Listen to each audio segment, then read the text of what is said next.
El fútbol está en cierta crisis, ¿eh? Creo que tenemos que revisar ciertas cosas y aquí traigo una serie de propuestas.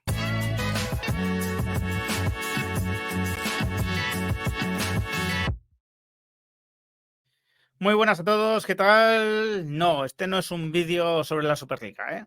Aunque pueda compartir algún postulado, ¿no? Lo que se diga en este vídeo, pero no es un vídeo sobre la Superliga. Es un vídeo de un aficionado al fútbol como soy yo, que sinceramente se ha aburrido en gran parte de los partidos que he visto de la Eurocopa, sobre todo, porque he visto más, y de la Copa América, que he visto unos cuantos, y ha sido duro, ¿eh? Ha sido duro en algunos casos. Os decía que, bueno, pues que no estaba viendo demasiado espectáculo, pero que a partir de que hubiese eliminatorias habría emoción, por lo menos, ¿no? Y es verdad, ha habido y sigue habiendo emoción, ¿no? Este vídeo no sé cuándo va a salir publicado, pero yo lo estoy grabando un martes 9 de julio, ¿no? Así que todavía ni siquiera se ha resuelto quién gana la Eurocopa, quién gana la Copa América, pero sí que, bueno, pues la dinámica es la que es para mí en el mundo del fútbol, ¿no? Partidos muy cerrados, sin ritmo, sin que los equipos expongan prácticamente nada, con interrupciones continuamente, con pérdidas de tiempo. Horror, ¿no? Horror, la verdad. Creo que es así. Creo que es algo que realmente pone en crisis al mundo del fútbol, ¿no? Porque no nos podemos olvidar de una cosa. El mundo del fútbol mueve tanto dinero porque mucha gente vemos el fútbol, porque mucha gente pagamos por ver fútbol, estamos dispuestos a ir a los estadios, seguimos a nuestros equipos. Y básicamente lo hacemos por una identificación, por supuesto, con nuestros equipos, pero también porque el fútbol nos divierte, el fútbol nos gusta, ¿no? Disfrutamos con el fútbol. No solo con la emoción de quien gana, sino también nos gusta, bueno, pues presenciar un espectáculo, ¿no? Y es más, yo siento una identificación con el Real Madrid que hace que yo vea cualquier partido, incluso jugando mal o siendo aburrido, pues que yo no me despegue del televisor. Pero si estoy viendo otros equipos, como futbolero que soy, ahí sí que exijo nivel, ¿no? Ahí sí que me sale exigir más nivel, o ahí sí que me exige, o me sale que haya más emoción, ¿no? Que sea vibrante, ¿no? Porque no siento una identificación con esos equipos, no tengo un interés personal en que uno gane, uno pierda, y por lo tanto, bueno, pues es más fácil que me levante del sofá, que deje de verlo, en ese caso, si el fútbol no responde a un espectáculo.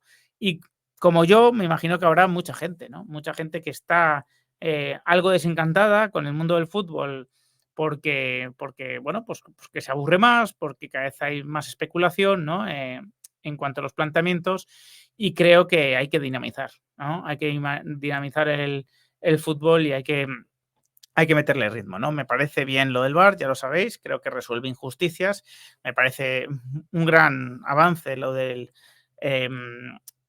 lo del fuera de juego semiautomático, porque creo que le va a dar más ritmo, ¿no? Que va a detener menos el juego por las famosas revisiones del VAR, pero creo que hay que seguir avanzando, ¿no? Y seguro que hay más medidas que se pueden adoptar, pero a mí se me han ocurrido tres cosas que yo cambiaría en el mundo del fútbol y que creo que redundarían en mayor justicia, en mayor espectáculo, en mayor ritmo, en mayor diversión, ¿no? Para el aficionado. Ya me diréis a vosotros qué os parecen y también si podéis proponer alguna, ¿no? Que a mí me encantaría escucharlas, desde luego. A ver, la primera propuesta, y en esto estoy con Xavi Hernández y Abraham, hay más entrenadores también en esto, es el tiempo efectivo de juego. Creo que Ancelotti también era uno de los que estaba ahí. Me parece básico, me parece fundamental dejar de defraudar al aficionado. El aficionado que paga en la televisión o que paga por ir al estadio, paga por 90 minutos de juego, de fútbol. Y la realidad es que se le está ofreciendo bastante menos, ¿no? Se le están ofreciendo 55, 57, 58 de media.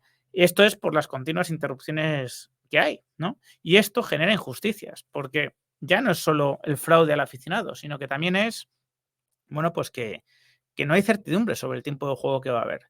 Yo veo un deporte americano y sé perfectamente lo que va a durar. Sé que un partido de NBA va a durar 4 cuartos de 12 minutos de tiempo efectivo. Si hay prórroga, pues habrá más, ¿no? Pero sé que al menos va a durar eso. Pasa con el baloncesto europeo, por supuesto. Pasa con el fútbol americano, donde también sé perfectamente, ¿no? Lo que va a durar el juego. Bueno, sí, hay interrupciones entre jugada y jugada, pero no porque se esté perdiendo tiempo, ¿no? Sino porque, bueno, pues es lo que tarda en prepararse de una jugada a otra.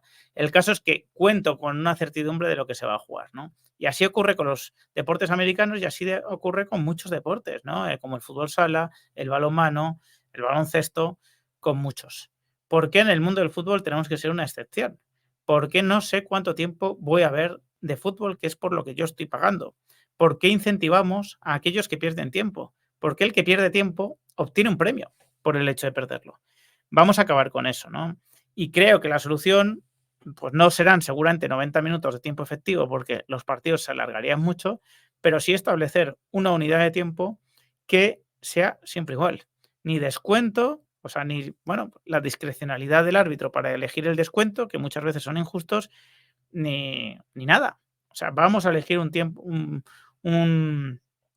efectivo que puede ser de 35 minutos cada parte, 35, 35, 70, y que se juegue realmente ese tiempo. ¿De esa forma se van a acabar las interrupciones? No, no se van a acabar. El rival seguirá queriendo en algunos momentos parar el juego para cortarte el ritmo, pero ya no tendrá el premio por lo menos de que el tiempo corre a su favor. El único premio que estará obteniendo es que está cortando el ritmo, ¿vale? Y el árbitro también tendrá que actuar en consecuencia, ¿no? De acuerdo con esta nueva sensibilidad. Que si son en lugar de 70 son 68, pues 68. Lo que se establezca que es razonable, ¿no? También por la salud de los futbolistas, pero que nos dejen de estafar, ¿no? Y que deje de haber tanta discrecionalidad con el tiempo de juego que realmente se disputa. Estoy harto de ver descuentos de 8 minutos donde solo se juega 4, ¿no? Es una engañifa completamente. Otra medida que yo adoptaría, que a lo mejor, bueno, pues los clubes pequeños en esto se quejarían también, pero, es que creo que contribuirá al espectáculo es que a partir de determinado número de faltas de cada equipo hubiese una penalización, como ocurre en fútbol sala con el doble penalti, ¿no? Es decir, no sé cuál sería la medida, ¿vale?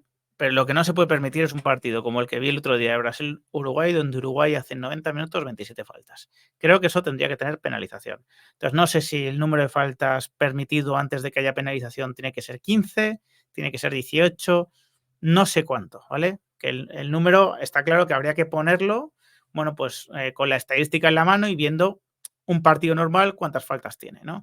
Pero el caso es que tendría que haber una penalización que consistiese, por ejemplo, se me ocurre a mí, aunque podría ser otra, en un libre directo, ¿no? En un libre directo cada vez que hubiese una falta a partir de la 15 o de la 18, de la que sea, ¿no? Y de esa forma, bueno, pues vamos a fomentar que no se hagan tantas faltas tácticas, ¿no? Que el jugador que hace una falta sepa, bueno, pues que tiene un coste, ¿no? Y que tiene que pensar, ¿no? Las faltas que llevan y no abusar de eso, desde luego. Y después, bueno, pues mayor posibilidad de goles, ¿no? Porque si tienes más libres directos, pues es probable que haya más goles. Si hay menos faltas, es probable que haya más goles también y que haya más ritmo, ¿no? Que en general, pues se juegue más al fútbol. Entonces, no sé cuál es el número, insisto, pero yo creo que sería otra medida que adoptaría. Después hay una tercera que puede parecer bastante menor, ¿no? Pero es algo que también resulta molesto. Cuando el portero tiene el balón en las manos y retrasa el saque, ¿no? Cuando se producen ese tipo de retrasos, ¿no? Por parte del portero. Se abusa, se tira al suelo, se levanta, pierde tiempo, ¿no? En teoría, creo que la norma dice que no puedes estar más de 8 segundos con el balón en las manos, ¿no? Creo que son 8 segundos. Esto habría que revisarlo. Bueno, pues que el portero que se salte, ¿no? Ese tiempo, que ese equipo sufra un córner en contra, por ejemplo. Algo así. Oye, si tú estás en lugar de los 8 segundos permitidos, qué sé yo, 10 segundos, 12 segundos, córner en contra. Córner en contra y a defender ese córner. Que no haya una ganancia en que, a pesar de ser a tiempo efectivo, tú sigas perdiendo tiempo con el balón en las manos. Que tú tengas el incentivo de tener que sacar en el tiempo reglamentario.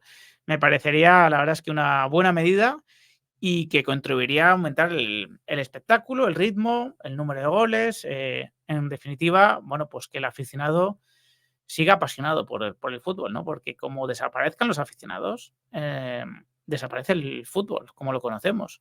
O sea, esto lo mantienen los aficionados. Esto no, o sea, el sueldo de Cristiano, el sueldo de Mbappé, el sueldo de Messi, todos estos sueldos es en base a la atracción que genera el fútbol. Si desaparece esa atracción, si las marcas descubren que los aficionados se están alejando del mundo del fútbol, se acabó el fútbol tal y como lo conocemos, ¿no?